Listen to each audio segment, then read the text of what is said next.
nay câu lạc bộ bóng đá Đông đá Á Thanh Hóa đấu với câu lạc bộ bóng đá Nam Định, Thép Xanh Nam Định. It's amazing. Thanh Hóa sẽ có 3 điểm để tiến tới chủ hạng.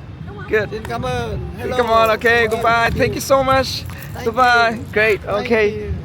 And you too, thank you. Thank What's your name? My name is Kang. Good. My name is La Tuấn. That's one. Okay, my name's JJ. Thank you. Yo, thank you. And what's your name? My name is Phong. Phong. Good, nice to meet you. And what's your name? My name is Kang. Kang. And what's your name? My name is Quang Anh. And you? Bảo. Great. And what is this statue called? Lê Lợi. Lê Lợi statue. Very good. And you know the history of this statue? What's the history of this statue? Lê Lợi is a hero, right? Oh! He died. He died. Yeah, of course he died. But what makes him different is that he died a hero. Yeah, and these boys were really good, and their English is just great. Right here in Thanh Hoa City, there's a statue that's pretty hard to miss. And honestly, that's the point. This towering monument honors Lê Lợi, one of Vietnam's greatest national heroes. Back in the early 1400s, Vietnam was under the control of China's Ming dynasty.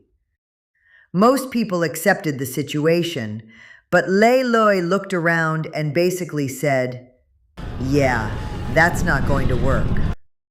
So in 1418, he launched the famous Lam Sơn uprising.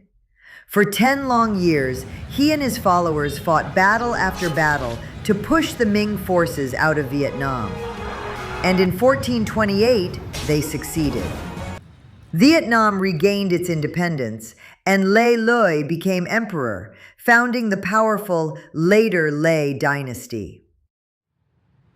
Fast forward a few centuries, and Thanh Hoa decided this hero deserved something more than just a paragraph in a history book. So in 2004, the city built this massive statue right in the center of town. Made from huge blocks of green stone, the monument stands nearly 16 meters tall and weighs hundreds of tons. In other words, it's the kind of statue that definitely says, yeah, this guy was important. Today, the statue of Lê Lợi overlooks the city like a silent guardian of history, reminding everyone who passes by that sometimes all it takes to change a country's future is one person willing to stand up and say, all right, let's fix this.